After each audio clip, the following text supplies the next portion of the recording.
Bien, vamos a continuar con esta serie que estamos estudiando de disciplinas espirituales. Yo realmente espero que empiecen a experimentar con lo que van aprendiendo. Los testimonios que recibimos de la gente que intenta estas cosas son impresionantes. Entonces inténtenlo para que vean que es la verdad. El día de hoy vamos a construir sobre las dos disciplinas anteriores que hemos estudiado, silencio y retiro y estudio, y vamos a entrar al fascinante mundo de la meditación como disciplina cristiana. Vamos a ponernos en manos de Dios y vamos a analizar este tema. Padre, te damos gracias, Señor, por tu amor, ese amor que demostraste al tomar la iniciativa de reconciliarnos contigo a través de tu Hijo Jesucristo. Señor, nosotros queremos glorificarte con nuestra vida. Necesitamos estar profundamente y permanentemente conectados contigo todos los días. Y no hay otra forma de hacerlo que a través de estas disciplinas espirituales. Te pido que tu Santo Espíritu nos abra los ojos a la importancia de lo que estamos estudiando en esta serie y que luego nos dé la perseverancia, Señor, para desarrollar estos hábitos. Nos ponemos en tus manos en el poderoso nombre de tu Hijo Jesucristo. Amén. Bien, yo no sé si alguna vez se han preguntado cuál es la diferencia que hay entre dos cristianos, uno que viene todos los domingos y su vida sigue exactamente igual, y uno que viene los domingos pero su vida es transformada. Y se van a dar cuenta que la diferencia es la cantidad de tiempo que pasamos sumergidos en la palabra de Dios y en el análisis de lo que la palabra de Dios significa. Este es un asunto como el té, ¿no? Yo soy el encargado de preparar el té para mi esposa todas las mañanas. ¿Y de qué depende que una taza de té sea fuerte y tenga buen sabor? De la cantidad de tiempo que pasa sumergido el té en el agua, ¿no? Si meto la bolsita por 30 segundos y la saco, le estoy dando agua caliente. Pero si la bolsita se queda ahí el suficiente tiempo, entonces el agua se impregna del sabor al té. Y eso es lo mismo que pasa con la palabra de Dios a través de las disciplinas espirituales. El día de hoy vamos a hablar de una de las disciplinas que complementan de forma más importante las anteriores, que es la meditación. Mucha gente escucha el término meditación y le suena como raro, como no muy espiritual o cristiano, porque normalmente relacionamos la meditación con religiones orientales, con la nueva era, ¿no? Mucha gente a través de la pandemia se pusieron muy ansiositos y deprimidos, ¿no? Y los expertos recomendaban meditar para tranquilizar tu corazón, pero esto no es para la que estas cosas fueron diseñadas. Si el término meditación te suena raro, necesitas saber que la meditación como disciplina espiritual ha sido fundamental para el crecimiento espiritual de la gente desde el principio, desde que Dios empezó a hablarle a su gente. De hecho, en el Antiguo Testamento nos dicen que el medio a través del cual un ser humano puede dar fruto espiritual es con la combinación de silencio, retiro, estudio, meditación y oración, que vamos a ver la semana que entra, ¿okay? Pero sin meditación no podemos dar fruto espiritual. El Salmo 1, que es uno de mis salmos favoritos, inicia haciendo el contraste entre dos personas que viven su vida de forma muy diferente, son influenciados por cosas muy diferentes y por lo tanto producen resultados muy diferentes. Vamos a leer los 3 primeros versículos de ese salmo. Fíjense lo que dice. Dichoso el hombre que no sigue el consejo de los malvados, es decir, se fija muy bien por quién se deja influenciar, ni se detiene en la senda de los pecadores. Todos de vez en cuando caemos en la senda de los pecadores, pero hay gente que acampa en la senda de los pecadores, ¿no? Entonces dice, no se detiene en la senda de los pecadores, ni cultiva la amistad de los blasfemos. Es una persona que se cuida muy bien de quién se rodea, quiénes son realmente sus amigos. Y aquí viene el contraste, sino que en la ley del Señor se deleita, es decir, lee la Biblia con deleite consistentemente y día y noche medita en ella. Y fíjense la analogía que va a hacer. Es como el árbol plantado a la orilla de un río que cuando llega su tiempo da fruto. Ahí está la palabra clave. Cuando llega su tiempo da fruto y sus hojas jamás se marchitan. Todo cuanto hace prospera. Entonces, esta segunda persona es una persona que disfruta leer la palabra de Dios, medita en ella día y noche. ¿Qué significa eso? ¿24 horas al día meditando? No, significa que el objetivo de las disciplinas espirituales es que nos llevemos estas cosas para que podamos poner atención a Dios la mayor parte del tiempo que podamos durante el día. Dice, cuando hacemos eso, somos como un árbol que está plantado al lado de un río. Los árboles, las raíces de los árboles siempre están buscando de dónde obtener su alimentación. Cuando está al lado de un río, mete las raíces al río, al agua, y se está alimentando consistentemente. Dice, bueno, la persona que estudia y medita en la palabra de Dios, sus raíces espirituales todo el tiempo se conectan con las corrientes de sabiduría profundas de la palabra de Dios y por eso da fruto. Sus hojas no se marchitan. Todo lo que intenta hacer espiritualmente prospera. Entonces necesitamos meditar en la palabra de Dios porque nuestro objetivo es pasar el más tiempo posible de nuestra vida enfocados en Dios durante nuestros días. Entonces, esta es la definición que les puse de meditación. Meditación cristiana es el proceso de enfocar completamente nuestra atención en Dios y asimilar su palabra para dos cosas: conocerlo cada vez mejor y ser transformados por la experiencia. A través de este mensaje vamos a analizar lo que eso significa. Pero antes de empezar a analizarlo, quiero que sean conscientes de los obstáculos que se van a enfrentar en su camino cuando intenten hacer meditación. Porque vamos a encontrar obstáculos, va a haber cosas que nos van a tratar de detener y necesitas conocerlas para evitarlas. Número 1, Romano en sus programas dice obstáculos para la meditación y cómo manejarlos. Miren, la base de la meditación es el silencio y el retiro. O sea, para poder hacer una meditación necesitas estar en un lugar en donde estés separado, sin interrupciones y en silencio. Eso quiere decir acallar el ruido externo e interno para poder meditar. Para poder silenciar el ruido externo, como vamos a ver dentro de unos minutos, es algo muy simple. Simplemente tienes que hacer espacio y tiempo para Dios. Nuestro problema principal es el interno. De hecho, si tú trataste de hacer un retiro espiritual como lo sugirió Emilio hace 2 semanas, si tuviste problemas para concentrarte, tiene que ver con uno de estos 2 obstáculos. ¿Okay? Entonces necesitamos analizarlos. De forma interna vamos a encontrar 2 obstáculos. El primero de ellos dice obstáculo número 1, pendientes del mundo material. Estamos tan preocupados por todas las cosas que tenemos que hacer, por todas las cosas que nos preocupan, por todos los problemas que estamos enfrentando de la vida, que cuando tratamos de meditar en la palabra de Dios, esas cosas nos están interrumpiendo. Jesucristo, de hecho, nos advirtió en contra de esta posibilidad. En la parábola del sembrador, Jesucristo habla de cómo la semilla del sembrador es la palabra de Dios y el terreno en el que cae la semilla es el corazón de la gente.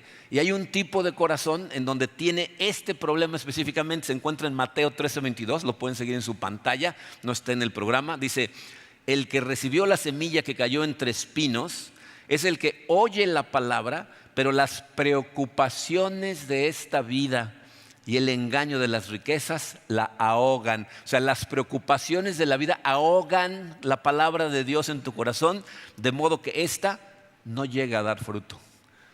Por eso no da fruto la palabra.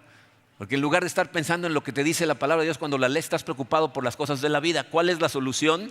Les puse ahí, escribe un plan de acción. ¿De qué estoy hablando? Miren, todas las cosas que nos preocupan están divididas en 2 grupos. Hay cosas que te preocupan que están bajo tu control, o sea, hay algo que puedes hacer al respecto. Y hay cosas que te preocupan que están totalmente fuera de tu control. No importa cuánto te preocupes, de todas maneras no puedes hacer nada al respecto. ¿Okay? Los chinos tienen un dicho muy famoso que dice, si tus problemas tienen solución, ¿para qué te preocupas? Y si no tienen solución, ¿para qué te preocupas? O sea, si tienen solución, no te preocupes, ocúpate, haz algo. Si no tienen solución, cuánto te preocupes no va a cambiar la situación. Para nosotros como cristianos, fíjense, si tus problemas tienen solución, escribe un plan de acción. ¿Qué vas a hacer al respecto? ¿Cómo lo vas a solucionar? ¿Qué pasos tienes que dar para que ya no te esté preocupando? Y si no tienes solución, los ponemos en manos de Dios. La fuente principal del estrés en la vida de un cristiano es estar preocupado por cosas que Dios no te diseñó para controlar, para resolver. Esas cosas se las tenemos que dar a Él. Entonces, si eso te está interrumpiendo en tu meditación, en ese momento te detienes y vas a Él en oración y le dices, Señor, Tú eres el rey del universo, tú tienes soberanía sobre todo. Ayúdame a dejar de estar pensando en esto. Aquí está el problema, te lo entrego y lo sacas de tu cabeza. Ese es el obstáculo número 1. Obstáculo número 2, situaciones internas no resueltas. O sea, hay situaciones internas no resueltas en tu corazón que producen emociones que te distraen cuando tratas de meditar en la palabra de Dios.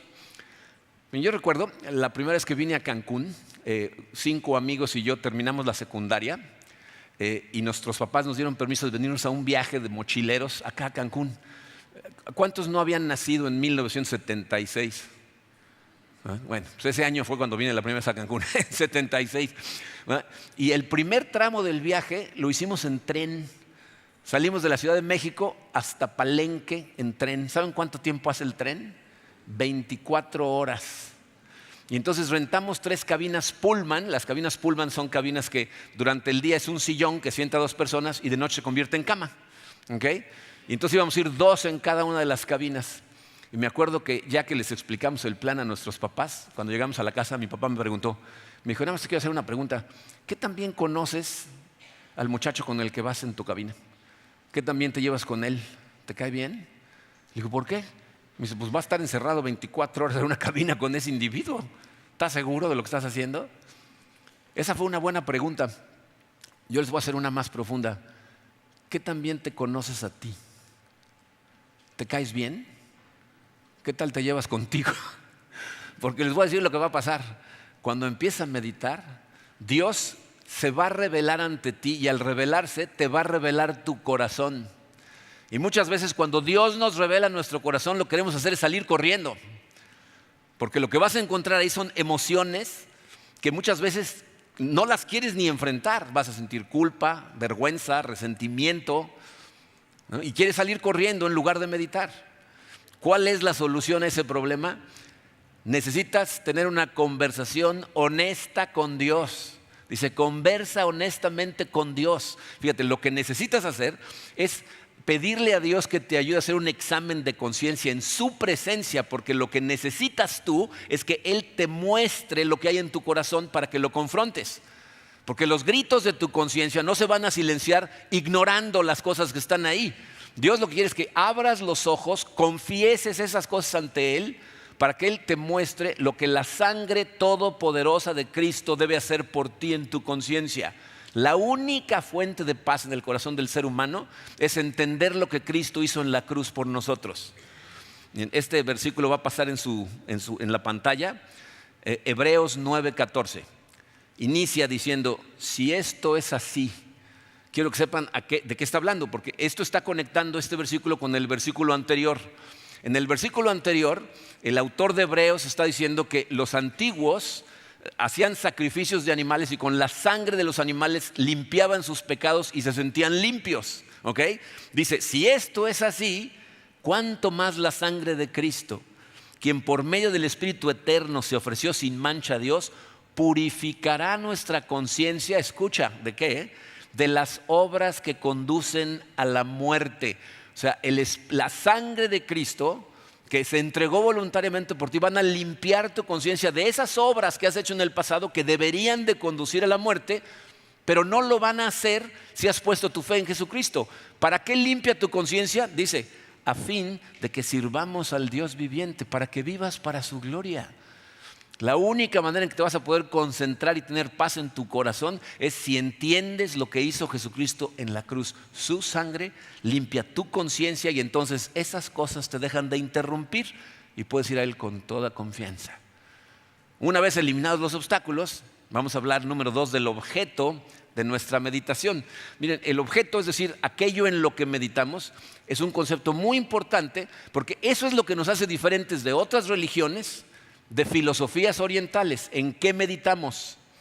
Ya que el objetivo de toda disciplina espiritual es conocer mejor a Dios y ser transformados por estas experiencias, entonces nuestro enfoque al meditar debe ser en 2 áreas principalmente. Letra A, dice, la palabra de Dios y su aplicación en mi vida. El primer objeto de nuestra meditación debe de ser la palabra de Dios, lo que Dios nos dice y cómo se relaciona eso que nos está diciendo con la vida que estamos viviendo. Salmo 119, versículos 97 al 99 dice, cuánto amo yo tu ley, todo el día medito en ella. Fíjense, ahí está otra vez el concepto. Es una meditación consistente durante el día. Tus mandamientos me hacen más sabio que mis enemigos porque me pertenecen para siempre. Tengo más discernimiento que todos mis maestros porque medito en tus estatutos. Fíjense que no dice, tengo más conocimiento que todos mis maestros, tengo más discernimiento. O sea, tengo más sabiduría porque no nada más recibo los conocimientos, medito en ellos. Entonces, la sabiduría, la transformación de nuestra mente, que dice Pablo, ¿verdad?, proviene de meditar en la palabra de Dios. Entonces, aquí lo que es importante es que entiendas que hay una relación, una liga entre tres conceptos que es inseparable. Los conceptos son estudio, memorización y meditación de su palabra. Esos tres tienen que ir juntos. Fíjate, memorizar la Biblia no significa meditar en ella.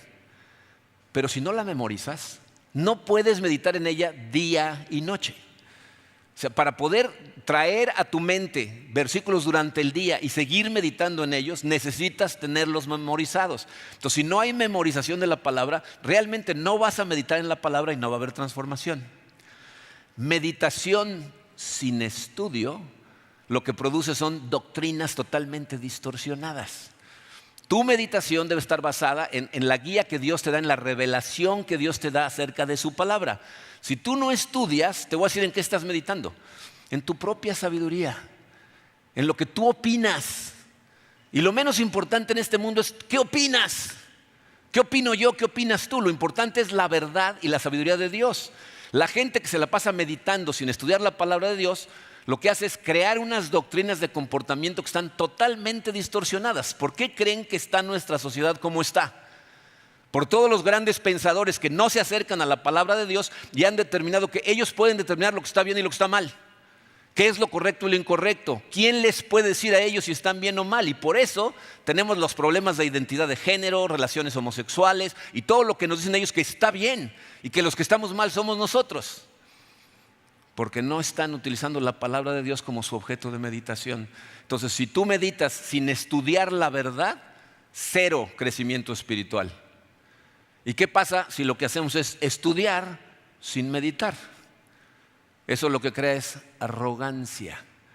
Si tú estudias la palabra de Dios, pero jamás buscas cómo se aplica a tu vida, qué te está enseñando acerca de la forma en la que estás viviendo la vida, en las cosas que opinas en comparación a lo que es la verdad, entonces no hay crecimiento espiritual, solamente arrogancia, cero transformación. Entonces esas tres son inseparables. Por eso el primer objeto de meditación tiene que ser la palabra de Dios y su aplicación a mi vida. ¿Ok? El segundo objeto de meditación, y esto es algo que la Biblia nos repite consistentemente a través de todo el Antiguo y el Nuevo Testamento, es meditar en su creación y cómo nos relacionamos con ella. Necesitamos analizar profundamente la creación y cómo funciona, porque cuando lo haces con honestidad, no vas a tener más remedio que concluir en que hay un creador con una inteligencia superior, incomprensible y un poder inestimable que está detrás de toda la creación.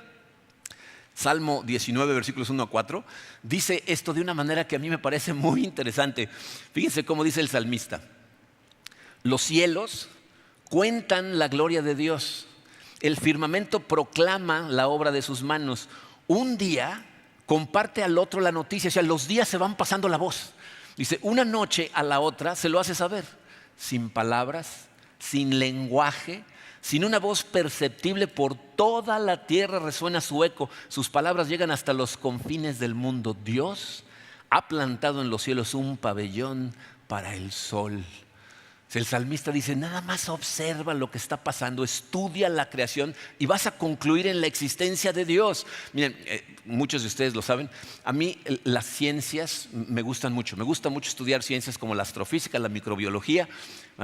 Hay personas que piensan que la ciencia y la Biblia son enemigos. Eso es imposible. Dios creó el universo.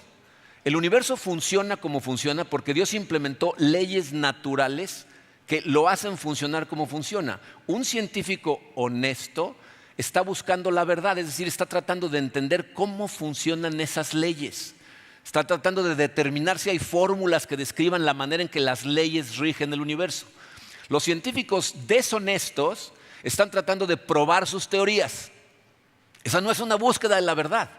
Si yo voy con ideas preconcebidas en mi búsqueda, aunque no encuentre la manera de explicarlas, voy a hacer saltos de fe para tratar de probarle a la gente mis teorías. Los científicos honestos dicen, no, yo quiero saber cómo funciona, cuál es la verdad. Y la Biblia dice que toda la gente que persigue la verdad encuentra a Dios. Por eso hay un grupo de científicos de altísimos niveles que todos son cristianos. Porque todos, después de estudiar el universo, concluyen en que es imposible que este universo exista de la manera en que exista, funcione de la manera que funcione, sin que haya detrás de este universo un creador. Y muchos de ellos escriben ensayos y libros donde te cuentan cómo científicos, amigos de ellos que declaran que Dios no existe, en lo privado lo que les cuentan es que les da miedo decir que creen en un creador y que luego la comunidad científica los empuje para afuera. Miren, yo no sé si ustedes saben estas cosas, pero los científicos astrofísicos han llegado a la conclusión de que es imposible que el universo exista como existe sin la presencia de Dios. Hay en este universo aproximadamente 70 parámetros que tienen que estar, ellos le llaman finamente calibrados, es decir, tienen que estar calibrados a una billonésima de parte, porque si cambiaran en una billonésima, el número es ridículo, 1 por 10 a la 27, son billones de billones de billones de parte. Si cambiara hacia arriba o hacia abajo para cualquiera de los dos lados, el universo no podría existir como existe y la vida compleja no existiría.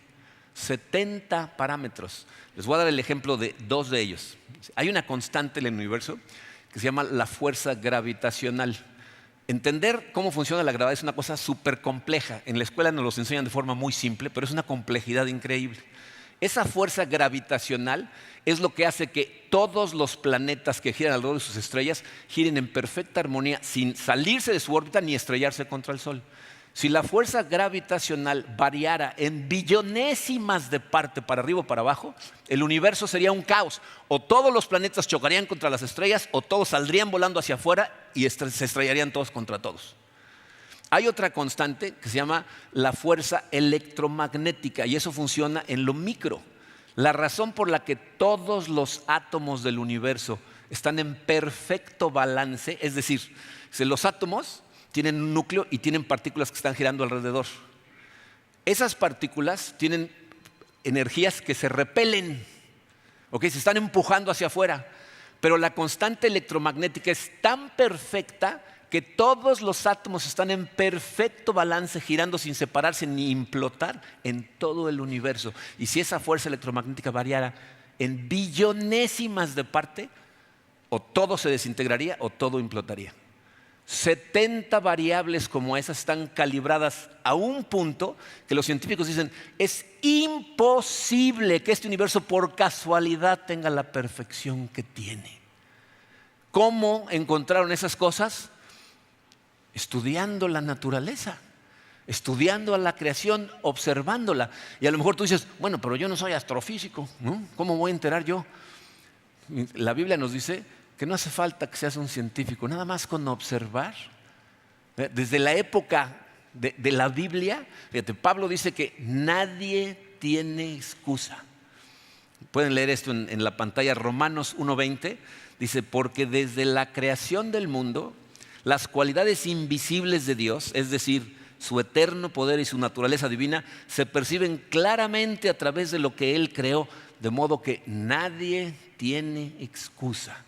Tú te pones a meditar en su creación, mira, nada más observarla, no hace falta ni siquiera telescopios. Hace una semana y media, el 14 de mayo, celebramos Karina y yo nuestro aniversario número 36 de bodas. ¿Y qué creen que hicimos? Nos fuimos de campamento. Si les enseñara fotos, se iban a burlar porque la tienda parece el Ritz-Carlton, pero es campamento, ¿ok? Fuimos a un lugar que renta casas de campaña, que la verdad son una maravilla. Pero estábamos en las montañas de Texas y estar afuera en la noche, en un lugar en donde no hay luz eléctrica alrededor, y ver el cielo y escuchar a la naturaleza, a todos los animales, nada más estar ahí viendo eso, ¿cómo puedes no creer en Dios?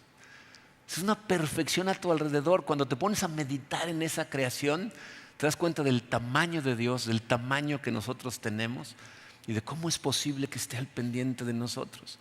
Por eso el segundo objeto tiene que ser su creación.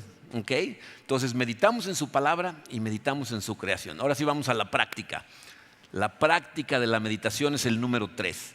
Miren, a diferencia de los retiros espirituales, la meditación tiene que ser realizada diariamente como parte de algo que llamamos nuestro tiempo devocional con Dios. Todas las personas que se llaman a sí mismos seguidores de Cristo, cristianos, deberían de tener todos los días de su vida un tiempo devocional con Dios. Un momento en donde hagas una comunión profunda con Dios y que parte de ese tiempo devocional sea un tiempo de meditación. ¿Okay? Como es algo que tiene que suceder todo el tiempo, aquí hay cosas que tienen que ser constantes. Número 1, necesitas seleccionar un horario específico. Un horario que de preferencia sea siempre el mismo. ¿Por qué siempre el mismo? Porque el objetivo aquí es que tú desarrolles un hábito. El hábito de siempre pasar un tiempo todos los días con Dios. Si tú no le pones un horario específico, te voy a decir lo que vas a hacer. Vas a decir, voy a hacer mi devocional cuando tenga tiempo. ¿Y sabes qué es lo que va a pasar? De repente vas a notar que ya pasó una semana, semanas, meses, sin que hayas tenido tu tiempo devocional con Dios. Necesitas darle un tiempo específico. ¿Cuál es el mejor tiempo? ¿Cuál es el mejor horario? Hay gente que piensa que el mejor horario es en la mañana, porque eso pues, te da alimentación, guía, fortaleza, etcétera, para el día. En realidad no hay un horario específico que sea el correcto o el incorrecto. Hay preguntas que te puede hacer: ¿qué tipo de persona eres? ¿No? Yo, por ejemplo, soy una persona de mañana. Para mí, el mejor momento para estudiar es muy temprano en la mañana. Si yo me puedo levantar antes de que se despierte nadie y tener mi tiempo devocional con Dios, ese es el mejor momento para mí, es cuando más receptivo estoy. Mi esposa Karina no cree en Dios como hasta las 9:30 de la mañana. Entonces, para ella tiene que ser un poco más tarde, ¿no? O sea, ella tiene su tiempo devocional, pero lo tiene en otro momento, pero siempre tiene su tiempo devocional. Entonces, pregúntate, ¿cuándo soy más receptivo? ¿En qué momento está mejor mi cerebro para ponerme en comunión con Dios? Otra cosa que te tienes que preguntar es, ¿en dónde estoy en mi etapa de vida? Cosas que son posibles para mí hoy no eran posibles hace 15 años, ¿no? Dependiendo de si tienes niños chiquitos, de si tienes hijos, de si eres soldado. O sea, hay muchas cosas que entran para concluir en cuál es el mejor momento para ti. Pero escoge uno, y aquí el objetivo es que seas consistente todo el tiempo, o sea, todos los días el mismo tiempo. ¿Qué tan largo tiene que ser tu tiempo devocional? Bien, de entrada yo les recomiendo que su tiempo devocional completo no sea menor a media hora, por lo menos media hora. Y su tiempo de meditación no sea menor a 10 a 15 minutos. Si nunca lo has hecho, empieza con eso y tu corazón cada vez te va a pedir más y más y más. Y tú lo vas a ir extendiendo en la medida de lo posible. ¿Okay? Lo segundo que tienes que escoger es un lugar específico. O sea, tienes que hacer la costumbre de tener un lugar en donde tienes tu tiempo devocional. ¿Cuál es el objetivo aquí? Fíjate, como lo que vas a hacer es la combinación de retiro, silencio, estudio, meditación, y la semana que entra vamos a hablar de la oración. Tiene que ser un lugar en donde tengas todo lo que necesites y donde sepas que nadie te va a interrumpir. De preferencia un lugar que no esté todo desordenado, porque el desorden te va a distraer. ¿Okay? Entonces, un lugar en donde tengas tu Biblia, donde tengas tu diario espiritual, donde tengas las herramientas que necesites, una pluma, todo lo que no tengas que estar parando, ¿no? Que ahí puedes hacer tu tiempo devocional. ¿Okay? Dice, Jesucristo tenía un lugar al que iba de costumbre. Él es nuestro ejemplo. En Lucas 22:39, tienen la dirección, pero no el versículo. Dice, Jesús salió de la ciudad y como de costumbre se dirigió al monte de los olivos y sus discípulos lo siguieron. Jesucristo siempre iba a los mismos lugares dependiendo en la ciudad en donde estaba y llevaba a sus discípulos y oraba con ellos y luego se separaba de ellos y seguía en comunión con Dios. Por eso Judas supo a dónde ir a buscarlo. porque sabía perfectamente cuál era la costumbre de Jesucristo. Entonces ese lugar se convierte en tu lugar sagrado. ¿Saben lo que eso significa? ¿No? Apartado para Dios. ¿Ok? ¿Cuál es la posición adecuada para meditar? Les estoy contestando preguntas que gente me ha hecho. La verdad es que esa pregunta no tiene una respuesta específica. No, en cierto sentido es irrelevante, porque en la Biblia nos hablan de sentado, parado, acostado, caminando por el bosque, o sea, es irrelevante. Pero por otro lado, acuérdate que estamos formados por espíritu, mente y cuerpo y son inseparables. Si la posición es incómoda, la incomodidad te va a distraer. Si la posición es demasiado cómoda, te vas a quedar dormido, entonces tienes que encontrar una en medio. ¿Okay? Para mí la perfecta es sentado. Mi meditación es sentado. Si te quedas dormido, te caes y te despiertas y continúas meditando. ¿Okay? Bueno. Siguiente consejo, número 3. Tienes que acercarte a Él con la actitud apropiada. Y aquí evidentemente estamos hablando de la actitud de tu corazón. Dios no se preocupa mucho por cómo te ves por fuera, sino cuál es la motivación de tu corazón, qué hay en tu corazón. Entonces necesitas ir con la actitud correcta. ¿A qué me refiero con esto? Fíjense, 3 cosas. La primera dice, ve con un corazón expectante. Tienes que ir con la expectativa de saber que estás en presencia del Dios del universo, el ser más sabio que existe y que está dispuesto a compartir esa sabiduría, a darte dirección, a darte guía, y tu corazón tiene que ir listo para absorber todo eso. Yo recuerdo cuando Terry Hendricks, la persona que me discipuló, me estaba discipulando, que si han oído la historia, yo ni sabía que me estaba discipulando. Yo iba a visitarlo, tocábamos la guitarra y cantábamos alabanzas durante como media hora y luego empezamos a estudiar la Biblia. El tipo tenía una cantidad de conocimiento impresionante. Y cuando yo iba manejando a su casa los días que lo iba a visitar, en el camino me iba saboreando todo lo que íbamos a discutir. Él me daba ensayos para estudiar cosas bíblicas y yo regresaba con él para hacerle preguntas. Nada más manejando hacia allá ya iba yo emocionado con lo que íbamos a discutir. Y él era un simple ser humano. Tú vas a ir a la presencia de Dios, el poseedor de toda la sabiduría del universo. Entonces tienes que ir expectante, esperando todo lo que te va a dar. ¿Ya? Tienes que ir también, dice, con un corazón reverente, o sea, con respeto. Recuerda a quién vas a ir a ver. ¿No? Este es verdaderamente el Rey del universo. O sea, si Dios, imagínate, te diera una audiencia, te dijera, ven que quiero platicar contigo, irías con prisas, que tratarías de manipular la conversación. Y es muchas veces lo que hacemos. Voy a hacer mi tiempo con Dios. A ver, dime que me tiene que trabajar. Tienes que ir con reverencia, sabiendo que estás en la presencia del Rey del universo. Y por último, con un corazón dispuesto a obedecer. O sea, la actitud de tu corazón cuando vas a Dios en meditación, en oración y esperas recibir de Él es, antes de empezar, decirle, Señor, dime lo que tengo que hacer, porque lo que tú me digas, eso es lo que voy a hacer. Como María, ¿no? Aquí tienes a la sierva del Señor, que se haga como tú dijiste. Porque la actitud de muchas personas es, dime, Señor, y si me gusta, si me parece. Porque luego Dios te dice cosas y dices, eso no tiene sentido. ¿No? ¿No les ha pasado? Te mandas algo y dices, a ver, creo que estabas tartamudeando, vuélvemelo a decir, ¿no? No, tienes que ir diciendo, yo te voy a obedecer. Dime qué es lo que quiere que haga. Entonces, ¿cómo obtengo esa actitud en mi corazón? Número 4, ora brevemente antes de empezar. Miren, aquí no me voy a meter a profundidad en este tema de la oración, porque la semana que entra vamos a hablar a profundidad de la oración. Pero esta oración de la que estoy hablando aquí no es tu oración principal. Es una oración de apertura, que es en donde le pides a Dios que prepare tu corazón. Es lo que les decía durante esta tercera alabanza del día de hoy.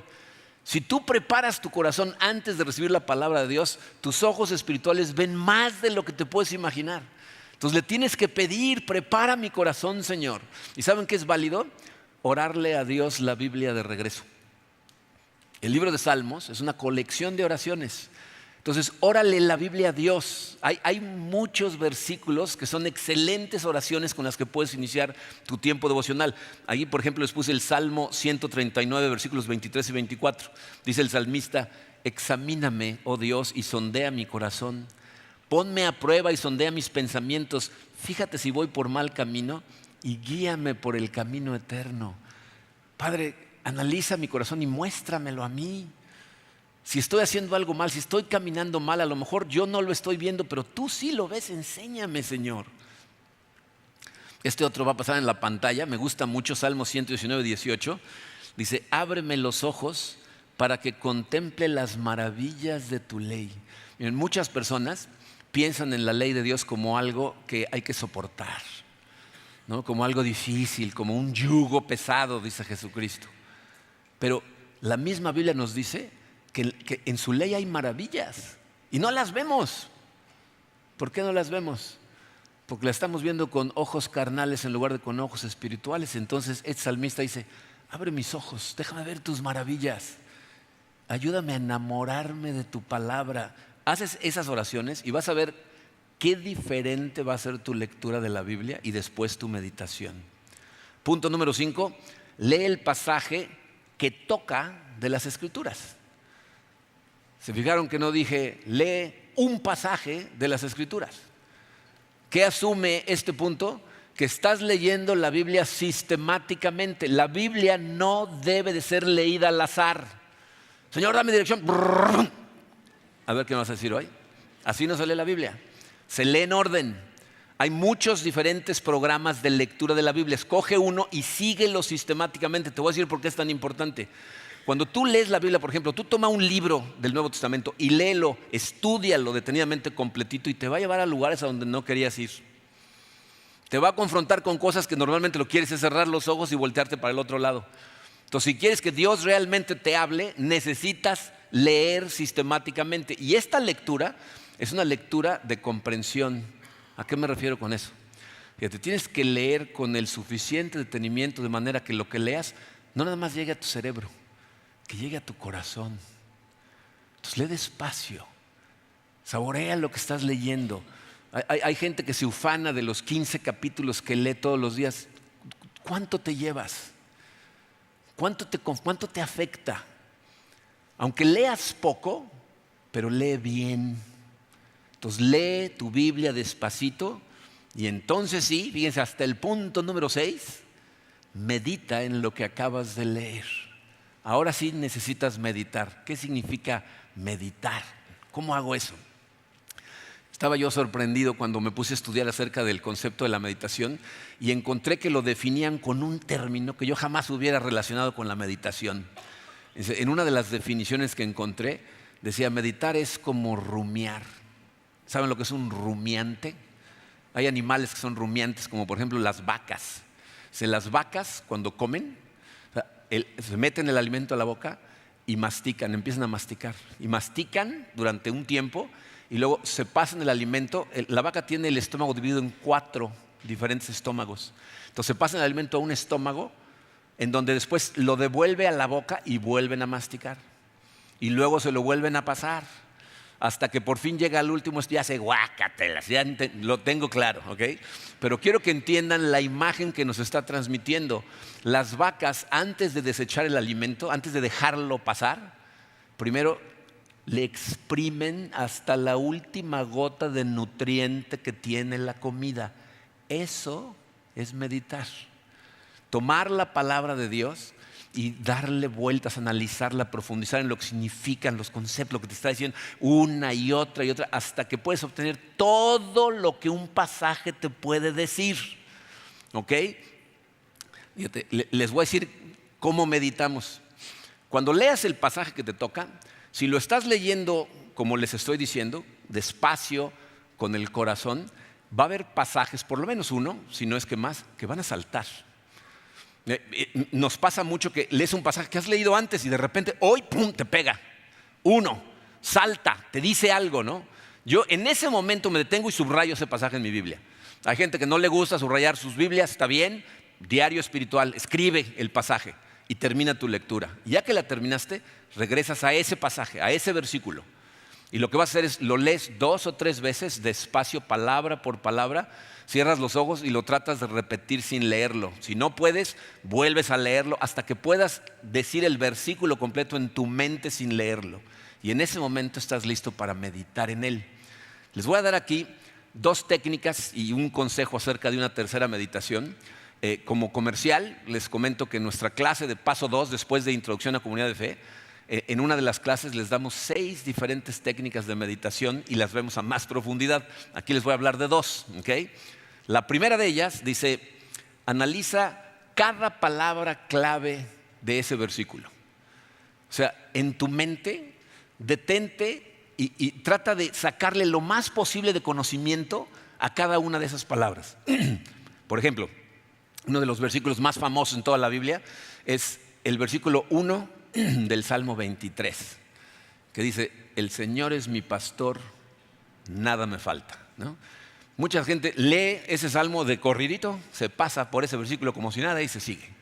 Están buscando paz en su corazón, pero no meditan en él. Ponte a analizar las palabras clave nada más de ese versículo. El Señor. No es un Señor, es el Señor. Se refiere al Dios del universo.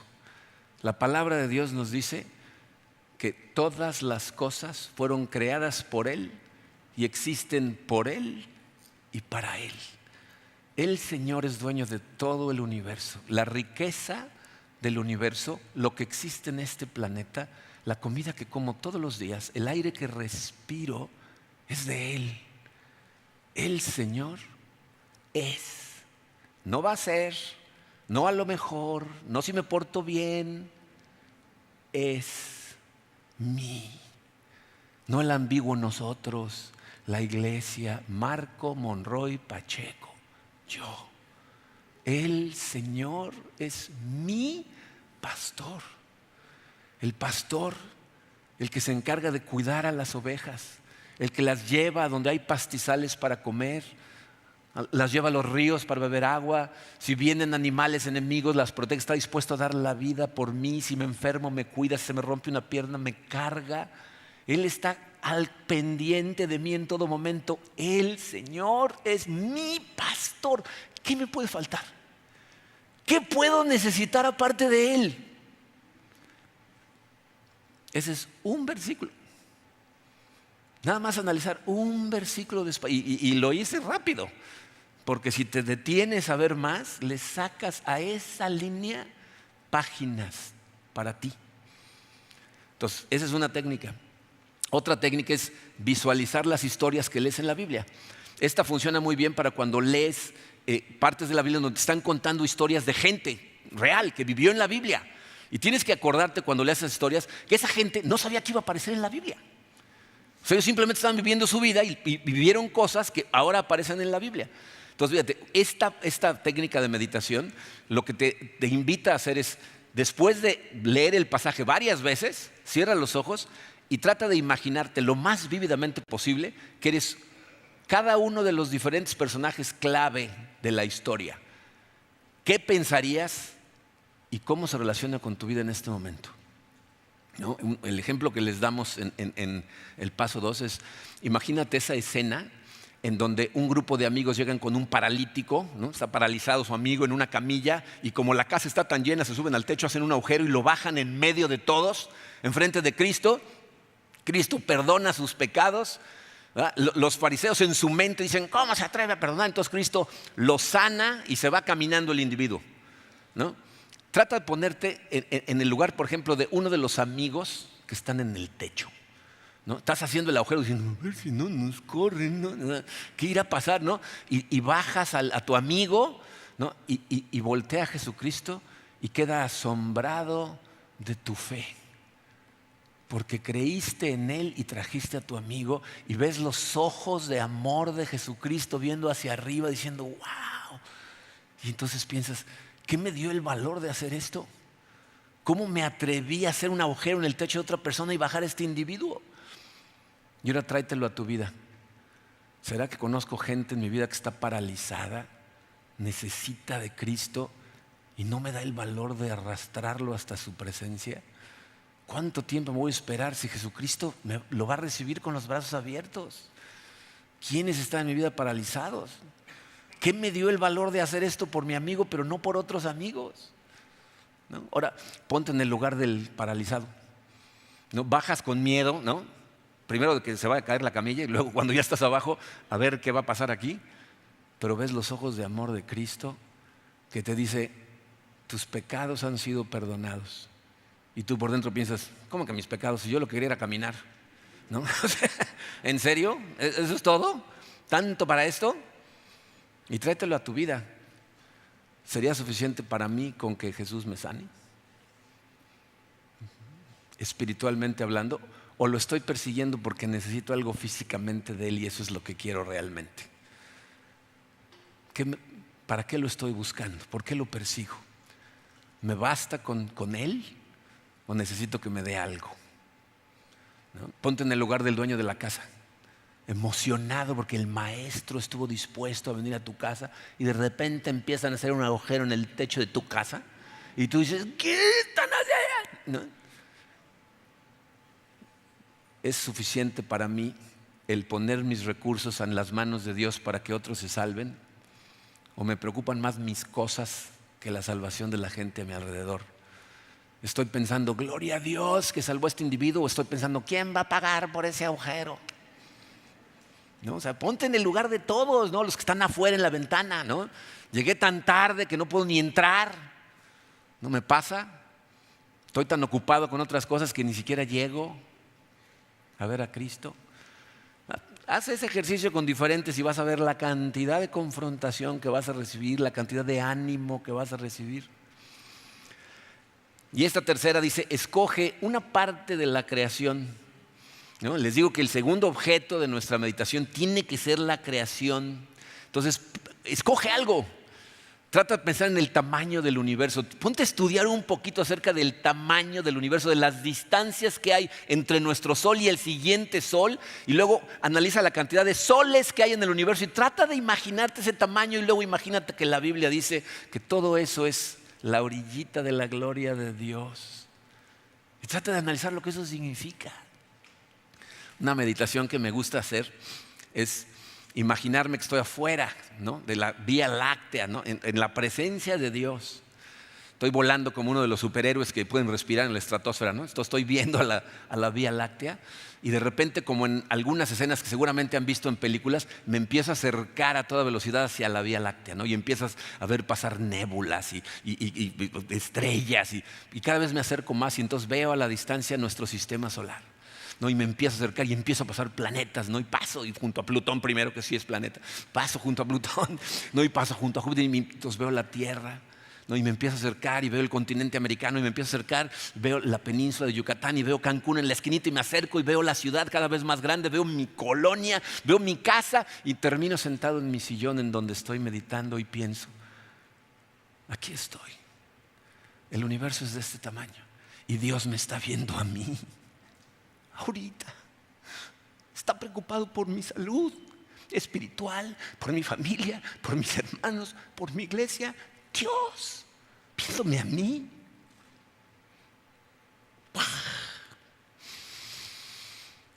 Yo me pregunto si eso es lo que estaba pensando David cuando escribió este salmo. Salmo 8. Cuando contemplo tus cielos, obra de tus dedos, la luna y las estrellas que ahí fijaste, me pregunto, ¿qué es el hombre para que en él pienses? ¿Qué es el ser humano para que lo tomes en cuenta? ¿Quién soy yo para que me ames? Pero me amas. Me estás viendo ahorita. ¿Estás consciente de eso? En este instante Dios te está viendo a ti, ahorita. Está pensando en ti. Jesucristo está interviniendo por ti, ahorita. Medita en esas cosas.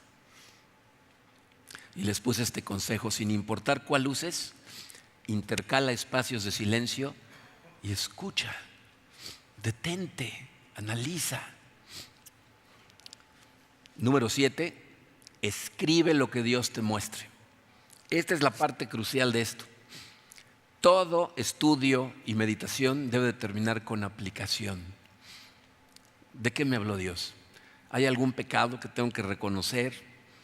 A lo mejor alguna promesa a la que tengo que aferrarme, alguna actitud que tengo que cambiar, algún mandamiento que tengo que empezar a obedecer, el ejemplo de alguien que tengo que empezar a seguir. A lo mejor hay razones por las que tengo que caer de rodillas y darle gracias. ¿Qué es lo que tengo que hacer? Y por último, termina con una oración de agradecimiento. Al terminar tu meditación, miren, yo tengo el hábito de escribir mis oraciones. Es una manera de enfocar mejor tu mente en tu oración. En tu mente las cosas van y vienen entre el lado derecho y izquierdo de tu cerebro, que es emocional y lógico, y no tienen mucho sentido. Pero si las escribes, yo le doy gracias por el tiempo que pasó conmigo, le hablo de lo que creo que recibí, que me ayuda a aclarar lo que me está diciendo, le pido que me ayude a recordarlo durante el día y que me dé aplicación. Miren, esa es una de las partes que hace esto transformacional. Cuando le dice, Señor, ayúdame que el día de hoy, de alguna manera, esto que acaba de pasar conmigo sea útil.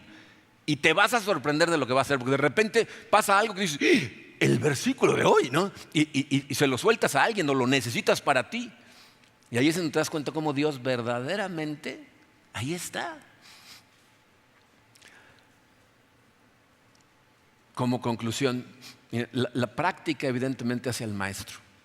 No esperes, si nunca has meditado en la palabra de Dios, que con tu primera meditación cante un coro celestial, ¿okay? O sea, no es lo que va a suceder. Pero tienes que perseverar, tienes que seguir intentándolo. Saca los obstáculos de tu cabeza y sigue intentándolo, porque fíjate, poco a poco, cuando te des cuenta, para empezar tu corazón te va a empezar a pedir más cuando lo empiezas a disfrutar. Pero en segunda, y tristemente otras personas lo ven antes que tú, pero poco a poco vas a empezar a dar fruto. Es decir, de pronto te vas a dar cuenta que eres más amoroso, aún con gente que no se lo merece. Que vas a sentir gozo en tu corazón, aun cuando hay circunstancias tristes a tu alrededor, hay un gozo especial en tu corazón que ninguna circunstancia te puede arrebatar. Sientes paz, a veces en medio de tormentas. Empiezas a ser una persona más amable, más dócil, más paciente, ¿no? Empiezas a ser más humilde, ¿no? Ya no estás tratando de posicionarte y de impresionar a nadie, sino sabes que la única persona a la que tienes que darle cuentas es a Dios. Todos los demás somos iguales. Empiezas a tener más dominio propio. No pierdes el control tan fácilmente. No te vencen las tentaciones de forma tan fácil. Y cuando eso sucede, fíjate, cuando la Biblia habla de fruto, se refiere a dos cosas. Una es esa transformación en tu corazón y lo empieza a notar. El segundo tipo de fruto es cuando gente a tu alrededor lo nota y empieza a pensar, ¿cómo le hace este? Yo quiero de eso. Y se acerca y te pregunta. Y entonces los puedes llevar a Dios. Ese es otro fruto. La extensión del reino de Dios en el corazón de otra persona, gracias a que le has permitido a Dios transformar el tuyo. Y si eres padre de familia, imagínate qué bendición que ese fruto sean tus hijos. Que te vean de una manera tan cambiada y tan diferente que digan, yo quiero ser como mi papá, yo quiero ser como mi mamá. Y que conozcan al Dios del universo y sean salvos para la eternidad. Mientras más hagas estas cosas, tu fe va a ser cada vez más fuerte. Hablar de tu fe te va a ser cada vez más fácil porque vas a disfrutar platicándole a la demás gente de tu fe. Tu caminar va a ser cada vez más seguro, pero te voy a decir que es lo más importante. Si nunca lo has hecho, por primera vez vas a estar caminando verdaderamente de la mano de Dios. Porque mucha gente piensa que va de la mano de Dios, pero nunca acude a su palabra ni tiene comunión con Él. ¿Cómo vas así de la mano de Dios? El que te está guiando eres tú. No te has dado cuenta, te estás engañando a ti solo, pero de la única manera en que le vas a permitir a Él guiarte es si vas a esa profundidad, a tu relación con Él todos los días. Y entonces sí, de la mano de Dios. Y todo depende de tu disciplina espiritual. Ahí es en donde ponemos el esfuerzo. Acuérdense, no es en tratar de ser buenos, es que nos transforme el corazón para vivir de acuerdo a lo que Él mismo nos va guiando. Vamos a orar. Padre, Señor, gracias por tu amor. Gracias porque ese amor lo demostraste al enviar a tu Hijo Jesucristo, quien abrió el camino, rompió el velo del templo, Señor, lo cual nos da acceso directo a ti. Cada uno de nosotros que hemos puesto nuestra fe en tu Hijo, podemos ir y hablar contigo, escucharte, recibir dirección, recibir confrontación, recibir consuelo. Padre, danos tanto el querer como el hacer para poder empezar a desarrollar estos hábitos de manera que tu luz realmente brille en nosotros. Nuestro corazón verdaderamente se ha transformado y se parezca cada vez más al de tu Hijo Jesucristo.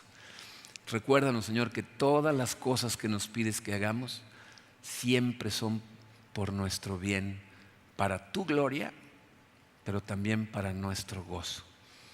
Guíanos, Señor. Te necesitamos. Te lo pedimos en el poderoso y hermoso nombre de tu Hijo Jesucristo. Amén.